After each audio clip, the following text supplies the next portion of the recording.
It's good. It's good here on Canary Radio, live at the Dead Canary Bar, Ouray, Colorado. So gorgeous. Colors are really out. We're enjoying the rest of the summer. This summer's flown by, hasn't it? It's flown by. Gosh, it's been so fast. We have, what, two months as of Tuesday of season left. September, I was up October, here that's it. last night, it was like 8 o'clock and it's just almost dark already, completely dark. And I'm like, whoa, just a couple months ago when we were opening here, it was still light. It was still light at that time. It's a short season for sure. The days are getting shorter. Just starting to get a little bit of that cool temperature in the evening. And it's nice. I think I might even put a blanket on part of my body. You know, the feet were still hanging out, but I might have used a little bit of blanket last night.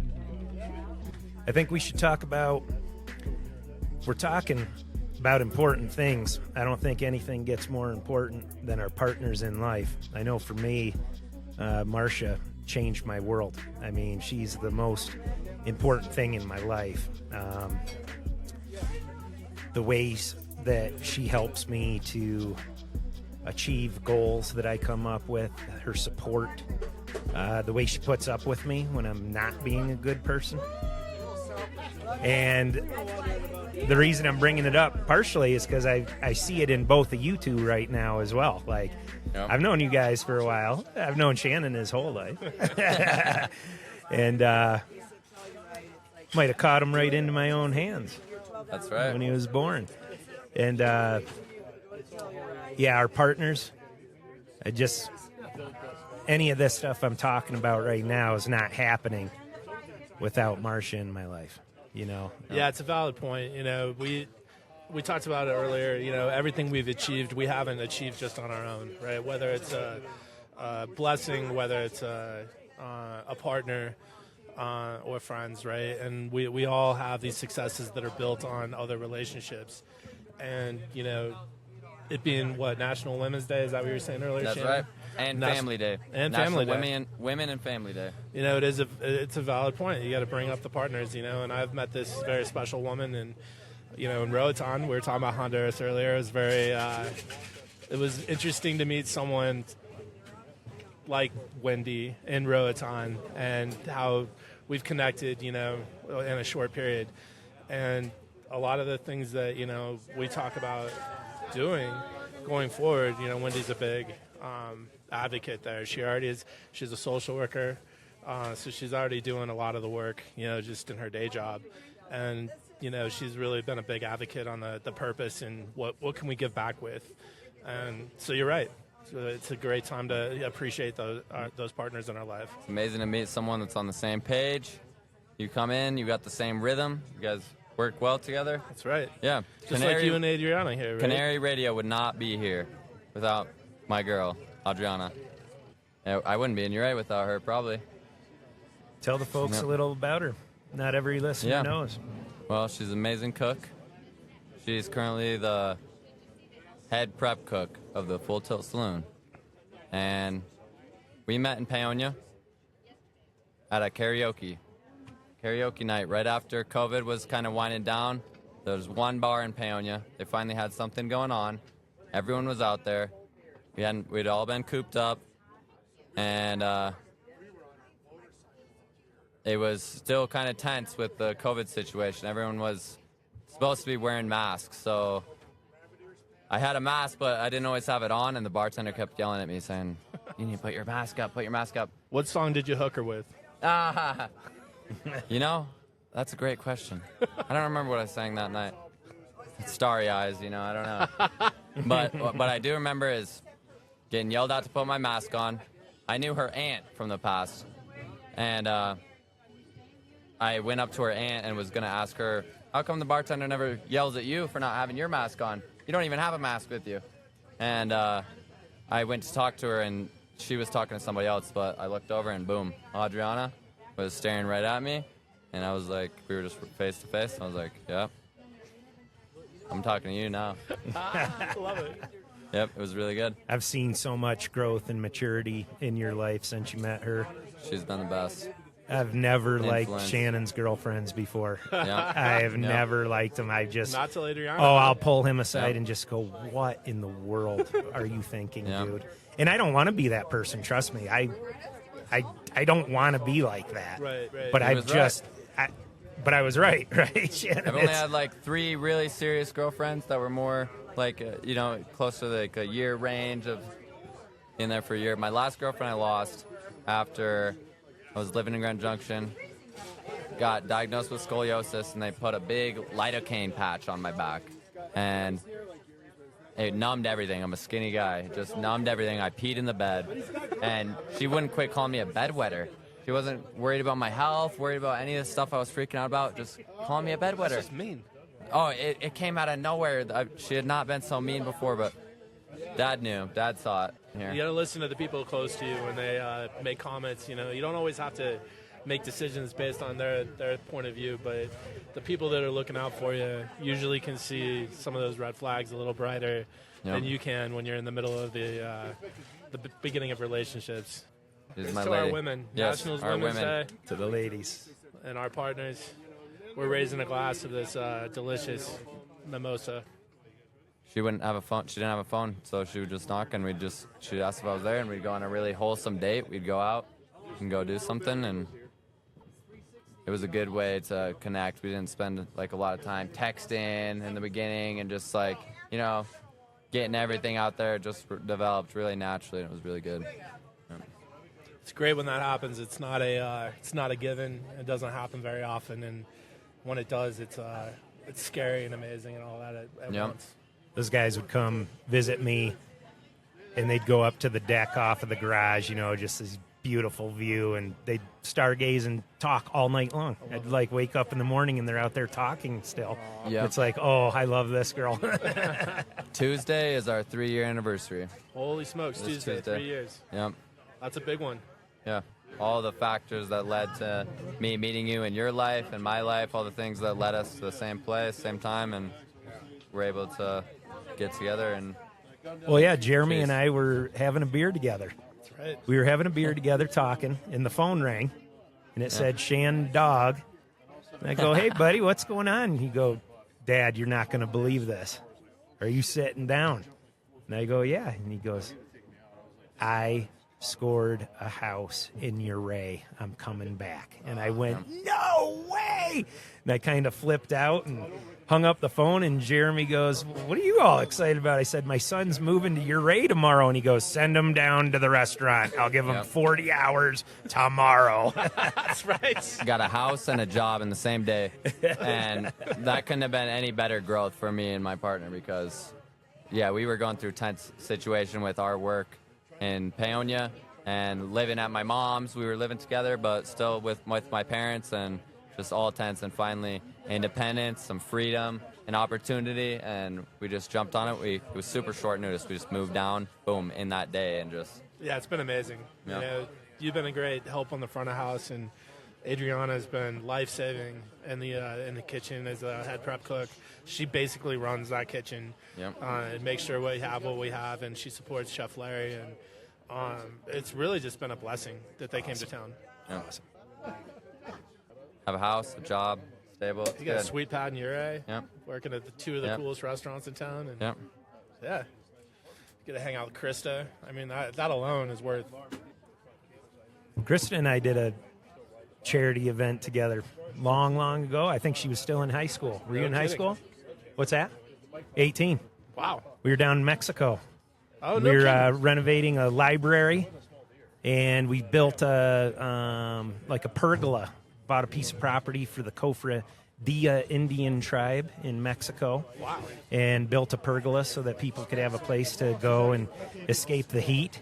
And I'll never forget, we had an outdoor shower, and I went in one day, and there was a tarantula the size of a softball. Oh shit. And I told one of the other gentlemen on the trip, I was like, there's a tarantula in the shower. And he came out with it on his arm and said, look at this, everyone. And I won't mention names, but one of the women on the trip was done for the trip. She did not get out of her cot again until we left for the airport.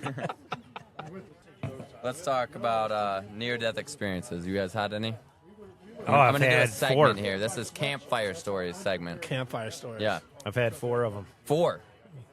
One Jer? was the day I met your mother. The day I met your mother, I almost died. I was set to, I had graduated. I had just graduated high school, so I was back on the farm in upstate New York for one last summer, and an old substitute teacher was in town, and he was really into musicals, and he was directing a musical, and he said, I want you to come and do one last one with me before you leave. And I said, okay. So that day I was on the farm. I was maybe getting a little nervous of like, oh, we're going to audition today for a musical type thing. And I thought, how am I going to, spend the day? And I thought, I'm going to go out and check out this waterfall. We had some railroad tracks on the farm. With the land that we rented as well, it was a 450-acre farm. So when I say you go for a walk, it can be a couple hours, And so I said, I'm going to go walk to the railroad tracks, and I did. And there was moisture on the railroad ties. And I walked up to the edge to take a look over this waterfall area. It's about a 60-foot drop. And I walked up to the edge, and I stepped on the railroad tie, and I slipped. And I slipped all the way to my heel, and my toes were hanging over the edge. Only thing was one heel, and my arms are waving like if I'm jumping a cliff on a snowboard type thing, and I fell backwards, and my heart was 1,000,000 miles an hour, just brrrr. And I'm thinking, oh, if I had gone, it could have taken people days to find me out there. Like, no one would have thought of what happened to me, And then I quickly thought, oh, man, I got to go do this musical. So I go running back and meet up with my mom, and she picked me up and gave me a ride. And out front was Shannon's mother skateboarding. And I was like, a skate, Betty? Oh, my goodness. And she's like, you skate? And I go, Did you yeah. just say Skate Betty? Skate Betty. My mom was a skate Betty. I love it. My dad was a skate daddy. Yeah. She was doing shove-its and trying to ollie and stuff, and I was like, holy cow. Were you better at skateboarding, Dad? Yeah. Better than my mom? Yeah, for sure. You think you still are? I don't know now. Set up a competition. Ridgeway Skate Park. Show off. Mom versus Dad. That would be hilarious. So that's number 1. You got a couple more near-death experiences? Yeah, I do. Maybe about when I was 3 or 4, my mom said, we're going to visit your uncle and your cousin today. We got a little cabin on the lake at the state park. And it was this long, shallow beach. You could walk out, a football field and still only be waist deep in water. So we get there, and I already had the swim shorts on and go running out to find my cousin, and some kids had dug a hole, and bloop, I went right down in it and couldn't swim. Oh, smokes. And I just remember struggling for what seemed to be a minute. Of course, I was 3 or 4, so it could have been 10 seconds for all I know. And I remember thinking, I'm going to die right now. I remember thinking that I'm going to die. Yeah. And all of a sudden, my uncle's arm bloop, picked me up one-handed, just grabbed me and picked me right out of there. Jeez. Oh, yeah. Yep. I had a time where I fell off a roof here in Ridgeway building. I was at my buddy Rob's house. It was right before Christmas, and we were putting a roof on his building. One side already had the sheathing, and he was passing me up plywood to do the other side. And at lunch, a little bit of snow caught into my cuff of my jeans, and I stepped on it and I was at 30 feet at the peak, went flying off at 18 feet, Holy smokes. Down below was dumpsters, rebar sticking out of concrete for a future deck. There was junk everywhere. I go flying off, and I'll say thank you, snowboarding and skateboarding, because the way I went off was like I was doing a cliff jump in Jackson Hole. I just had the form. I was in a snowboarding kind of crouch. I hit the ground. I landed on ice. The framing gun came and hit me in the collarbone, and I slid about 12 feet on ice, and my buddy Rob comes running down and looked at me, and I was standing up. No way. And he just goes, I knew you were dead the second you started sliding. And I was perfectly untouched. I mean, Frick, yeah. for that day. For that day. In the morning, I couldn't get out of bed. Oh, it's sore. Every muscle in my body was done. Man. But it impacted me so deeply that I started doing artwork. I started a collage of, the idea was me flying off the roof and angels with one of those like fire department cartoons that we grew up. You're jumping off into the Little trampoline? into the trampoline type thing. I started doing this collage, and then very shortly after I met Marcia, and we got engaged, and we ended up using the collage that I started and finishing it off with her and I, and used it as our wedding announcement for everyone. Yeah, so I still have it hanging in the hallway at my house. I love that. Yeah. Jeez. I think I only have maybe one experience. Maybe I'd have to think about it some more, but the one that pops out for me is I was 17, 18 years old, just getting back from boot camp, and my brother had gotten into riding bulls out in Sterling, eastern Colorado, and there was a place called I'm going to lose that one. But there was a place we would go, and they had, for $10, you could ride practice bulls. And you sign a waiver, which who knows what that waiver said, because we were always idiot kids. And you could ride these practice bulls. And so I did it all summer, maybe 7, 8 times. The last time I did it, I get on this bull, and he was agitated, man. We're sitting in the bullpen. I'm holding on, and I'm wrapping my hand around like you should with the pinky and, the rosin. And it's the scariest thing in the world. It's the most adrenaline I've ever had in my life. And we get out there, and I remember 1 jump, 2 jump, nothing. I landed, I flew off this bull, and I landed on my neck, completely blacked out. I remember being able to stand up, and I ran into the bullpen. And I just remember hearing people screaming at me like, no, no, no. And I had no idea what they were saying. I was just trying to get out of the arena because this bull is like, I know it's going to stomp me to death. And finally, like, one of the clowns grabbed me and like threw me against the fence, so I knew to climb once I got to it. It was a good minute or two before I regained vision. And man, that was the scariest time. This ain't no practice bull. What the hell did you give me? This guy's mad. He's whooping my ass. Totally. Holy shit. Yeah, Ned Bosworth here in town shares that story with you. He went bull riding once and said scariest thing he's ever done in his life. I believe he broke his collarbone on that. It's so scary. I've jumped out of planes, which was super scary because I'm afraid of heights. And Krista's got a good story of us jumping out of a plane in Hawaii. And there's video evidence, which I don't know where it is, thank God, of me passing out twice. Passing out in the plane and then passing out halfway down. And the guy's like hitting me to wake me up. And I'm like, what? Where am I? And I'm like, oh, crap, I'm still in the middle of like the air. Canary Radio is going to find that evidence, and we'll post it for you guys. And I found out that I pass out by looking at my own blood. Oh. So when I was training mixed martial arts, and I had a big tournament coming up, and I went to Balance Medicine in Ridgeway to help me lose weight so that I could fight at a fighting weight.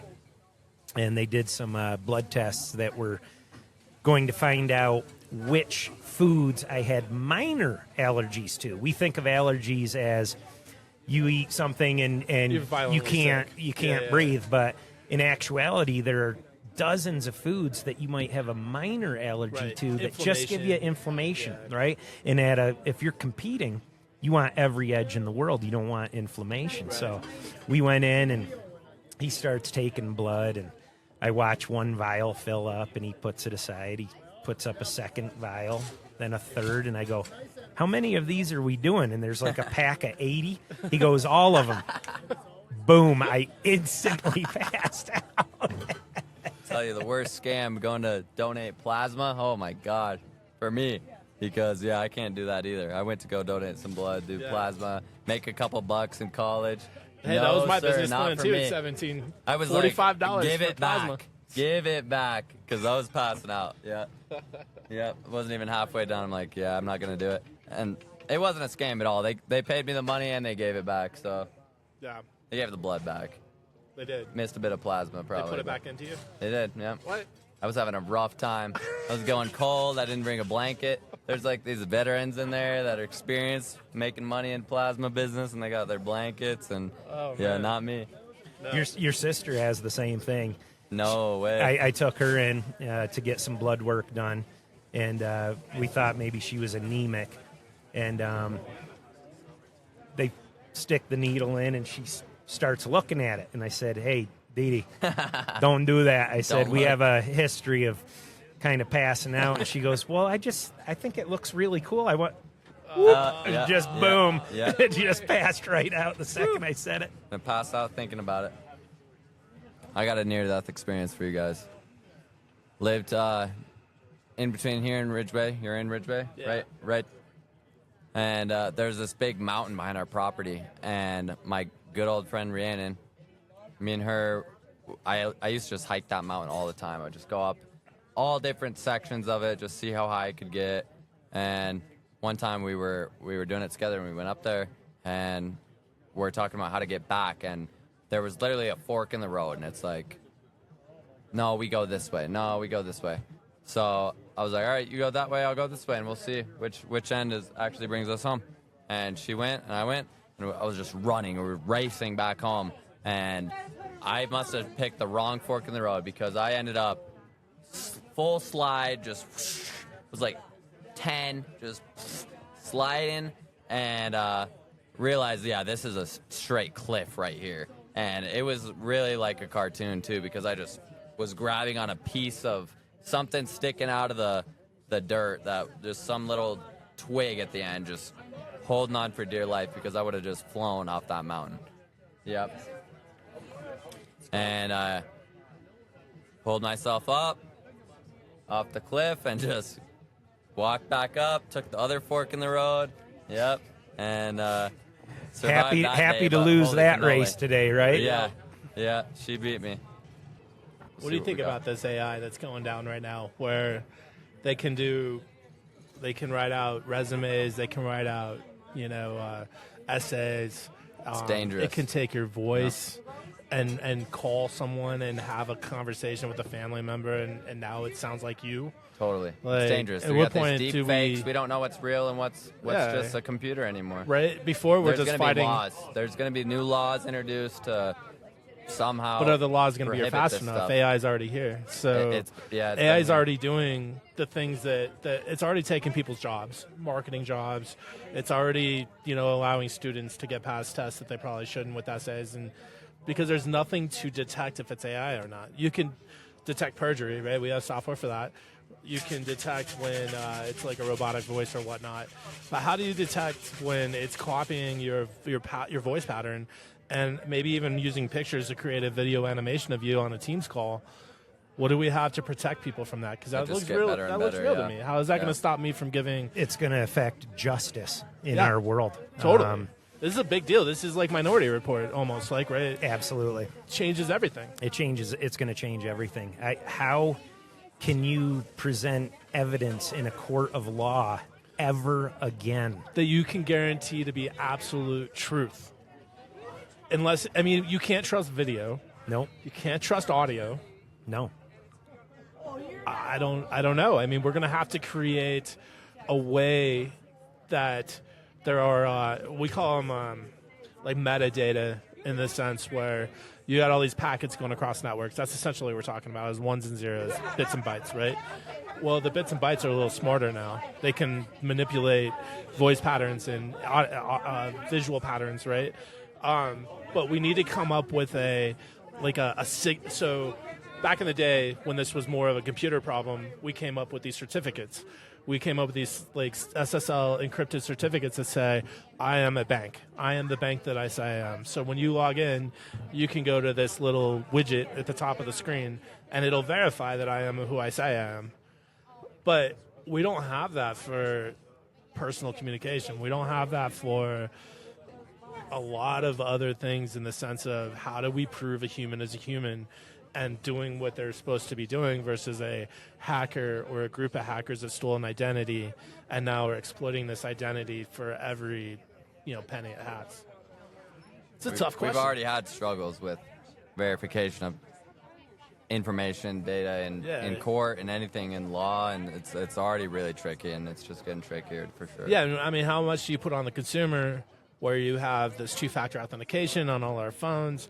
You have to verify all this personal information just to talk to your doctor or your bank. But what are they doing to prove who they are or who they say they are, right? They don't have the same restrictions. The restrictions on us. What are the restrictions for the business that have to verify that they're actually talking to us? That's not there yet. Yeah. I think that's one reason we can enjoy living where we live right now. Is Uray County, we have so many personal relationships. That's right. It's, I've lived here for 27 years.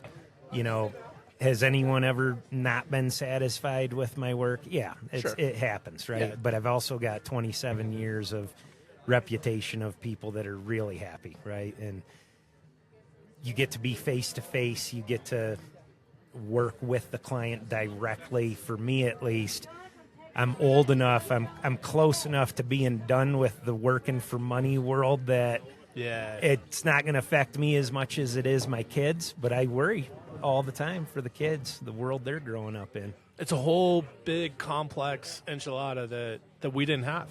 I mean, we're dealing with it now as adults, but that's a different thing, right? Had I grown up in this world with the way I did grow up, I feel like there was a lot more opportunity when you and I were kids than there is now, in a different sense, because I feel like there's a lot more competition now, where it's a worldwide competition, not just a local competition, right? Yeah. And that's a blessing and a curse in some senses, right? We all have to be better and rise to that new challenge. But at the same time, we have our kids that are competing with India and China and these other countries as technical folks, right? And they're bringing in these outsiders to do work that we could be doing and farming internally in the U.S. Now, I'm not totally against having folks that are smart and intelligent come over, and everybody should have the same opportunity, right? But I'm also wanting to take care of your own first, and then whatever's left is the opportunity for everybody else.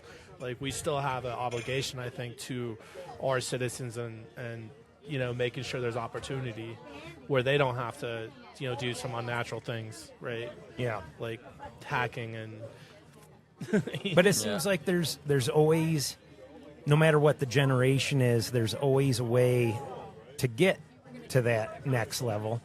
I think about my father. He worked the same job for 38 years. Right. He That's unheard of. graduated high school and months later started his job and did it until he turned 55. Ooh. And now he's been retired for 16 years. He's has a pension. There's not many jobs with that anymore, right? Nope. The people doing the job that he did right now in upstate New York, they're doing the same job. They're not getting a pension. No. It's a different world. But then also you have an 11-year-old that's making $1 million a month on his YouTube channel, right? That's a fair argument. Yeah, there's different ways. It's just that whatever generation you're So maybe in, there's more options, you got to what you're figure saying. out and make it happen. Right. I can respect that. That if you're savvy and you have access to technology at a young age, and you have an understanding of that technology at a young age, there is definitely more opportunity than there was at our level.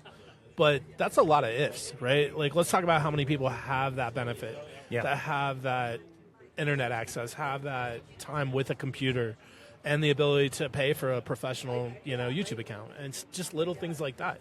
Sure. That X's out in a filter a whole big part of the population. We're talking about the people that have the most opportunity already, or having more opportunity because of the access to some of these things. Always. So that's the big evil thing The to rich fight. get richer, poor get poorer. What are we going to do? Yeah. How are we going to balance this equation? Gosh dang. Yeah, and I think that's more of a community thing, right? I mean, we're talking right now we're in a capitalist society, which I'm not going to argue the benefits of the negatives because it's been good to me. But at the same time, it's not very group-centric, community-centric. It's more of a me-centric, right?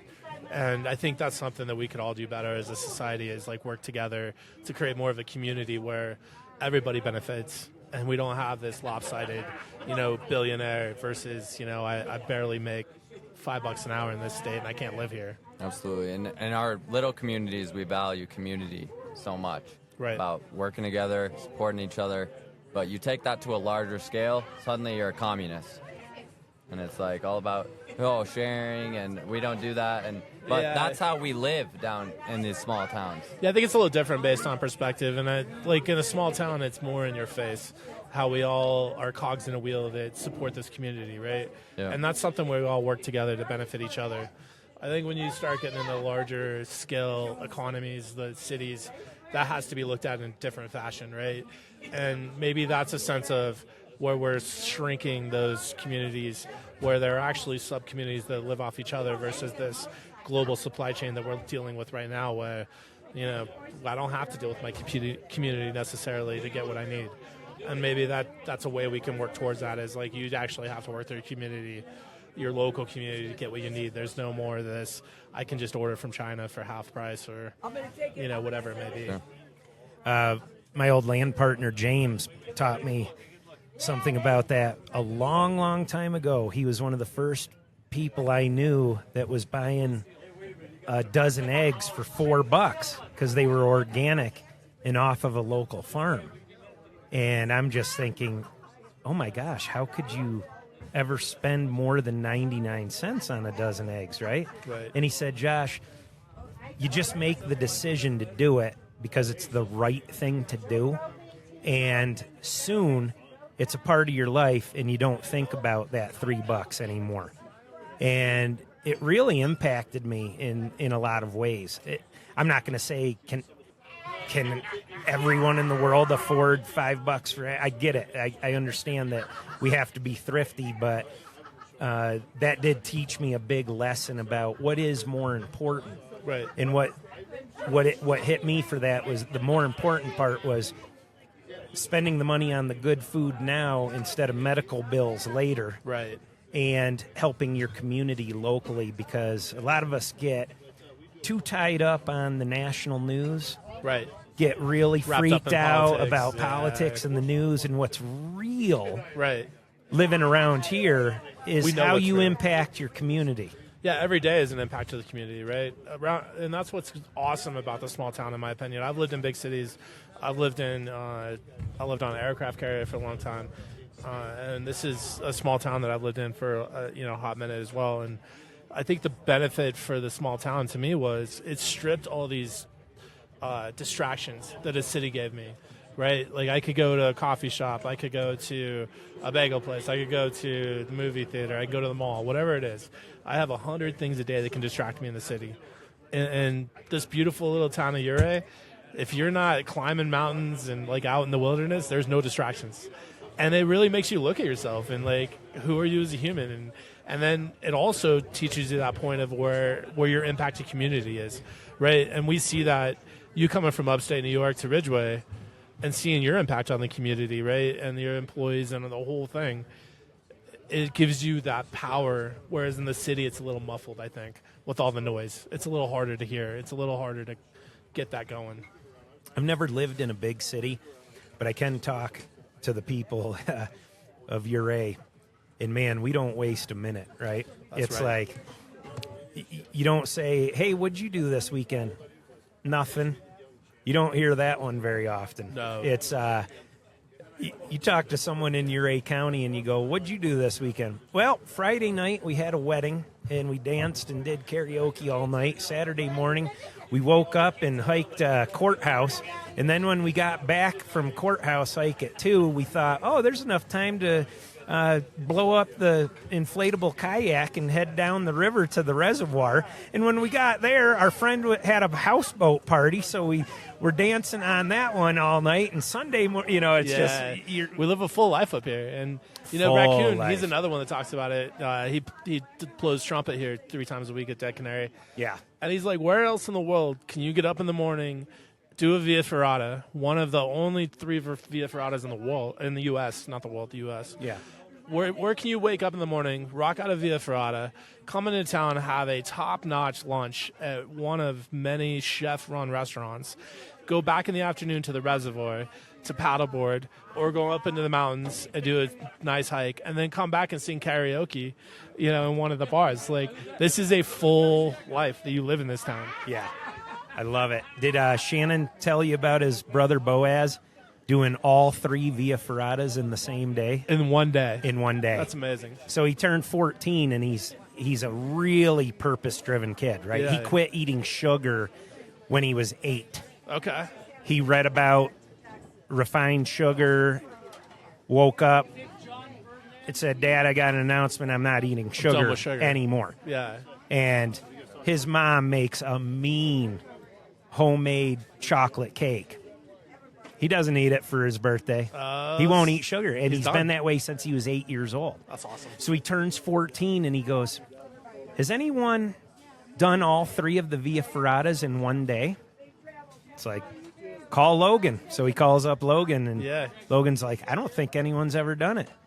So he gets his crews ready. His mom, my wife, just amazing woman, helps set up different crews for each one. Yeah. Logan has a big talk about making sure you get enough water and food so that you don't bonk out. The kid wakes up at 5 o'clock in the morning, comes to Uray, knocks out 3 Via Ferratas by 4 p.m. And you know why he had to do it by 4? Because he didn't want to miss the concert in the park when it was over. Not only is he rocking out 3 Via Ferratas in one day, he's going to the concert in the park. That's pretty amazing. Yeah. We're having a mishap with the soda gun at the moment. Yeah, we just lost our host. I'm coming back. I have to go downstairs. We're going to take... You're going to join us? That'd be awesome. He said he wanted me to. I don't know. What do you guys? You should. Join us. We got a new guest joining us. The host is back, and we got another guest who's been in movies. Let's check it out. Let me sit right here. Is it cool?